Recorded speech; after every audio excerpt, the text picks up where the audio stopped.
महागाईचा पुन्हा एकदा भडका उडालेला आहे। महागाईच्या आगीमध्ये गॅस दरवाढीचं तेल पडलंय। घरगुती गॅस सिलेंडर 29 रुपयांनी महागलाय। 14.2 किलोचा सिलेंडर आता 942 रुपयांना मिळणार आहे। 3 महिन्यातली ही दुसरी दरवाढ आहे। गृहिणींचं बजेट त्यामुळे कोलमडणार आहे। व्यावसायिक गॅस सिलेंडर पाठोपाठ आता सामान्यांना घरगुती गॅस सिलेंडर दरवाढीचा सुद्धा शॉक बसलाय। देशामध्ये घरगुती गॅस सिलेंडरच्या दरात 29 रुपयांची वाढ झाली आहे। गेल्या 3 महिन्यातली ही दुसरी दरवाढ आहे। 14.2 किलोच्या सिलेंडरसाठी आता 942 रुपये मोजावे लागणार आहेत। यावर एक नजर टाकूयात आपण ग्राफिक्सच्या माध्यमातून। मुंबईमध्ये गॅस सिलेंडर 941 रुपयांना मिळेल। दिल्लीमध्ये 942 रुपये, कोलकातामध्ये 968 रुपये,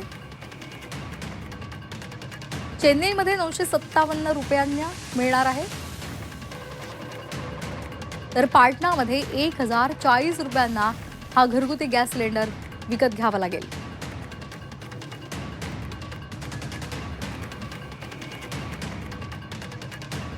तर पेट्रोल डिझेल पाठोपाठ आता घरगुती गॅस सिलेंडर सुद्धा महागलेला आहे। व्यावसायिक गॅस सिलेंडर वाढलेला होता आणि त्यानंतर आता घरगुती गॅस सिलेंडरच्या दरात सुद्धा वाढ झालेली आहे। त्यामुळे आता सर्वसामान्यांच्या खिशाला आणखी कात्री लागणार आहे। तर घरगुती गॅस सिलेंडर 29 रुपयांनी महाग झालेला आहे आणि त्यामुळे आता गृहिणींना अधिक काटकसर गॅस वापरताना करावी लागणार आहे।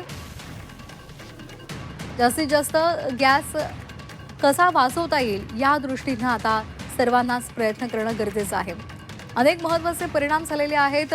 मध्य पूर्वमध्ये जे युद्धजन्य परिस्थितीमुळे जो जगाला फटका बसलेला आहे त्याचाच भारताला सुद्धा मोठा फटका बसतोय आणि त्यातूनच आता गॅस सिलेंडरच्या किमती सुद्धा सातत्याने वाढतायत।